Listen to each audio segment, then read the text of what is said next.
সবাই ঢাকাতে যারা আছেন বা বিভিন্ন ডিস্ট্রিক্ট থেকে আসতেছে, আপনারা মেহরবানি করে সবাই প্রেস ক্লাবে চলে আসুন।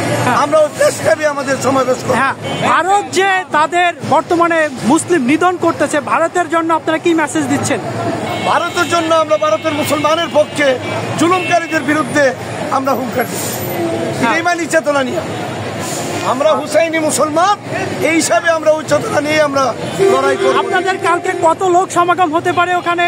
এখানে তো প্রায় কয়েক লক্ষ করছি 1 কোটি মানুষ, 1 কোটি মানুষের মতো জড়ো হবে। কারণ সারা বাংলাদেশের 12,000 পৃষ্ঠা আছে, সকল সারা বাংলাদেশের পীর মা শেখ এখানে উপস্থিত হয়ে গেছে। আচ্ছা, এটা কিন্তু মিডিয়া রকমের প্রচার হচ্ছে না, তো আপনারা কি চাচ্ছেন যে এটা প্রচার হোক এবং এই রাতের ভিতরে কি 1 লক্ষ বা 1 কোটি লোক ঢাকায় জড়ো হবে? রাস্তায় রাস্তায় মোবাইল হয়ে গেছে, রাস্তায় রাস্তায় গাড়ি, এখনো রাস্তায় রাস্তায় গাড়ি। আমরা দেখতে পাচ্ছি কিন্তু এই গোলাপবাগে কিন্তু এখনই 1000 লোক উপস্থিত হয়েছেন এই রাতে, এবং আগামীকালের মধ্যে কিন্তু প্রেস ক্লাবে জনগণের লোকে লোকারণ্য হয়ে যাবে। খানকাতে পীর একটা জি আর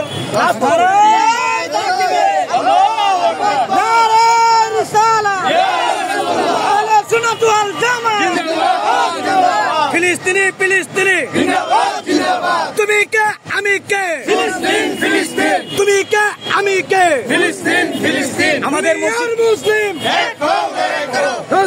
মুসলিম হুসাইনি হাতিয়ার, কারবালার হাতিয়ার, নারায়ে তাকবীর।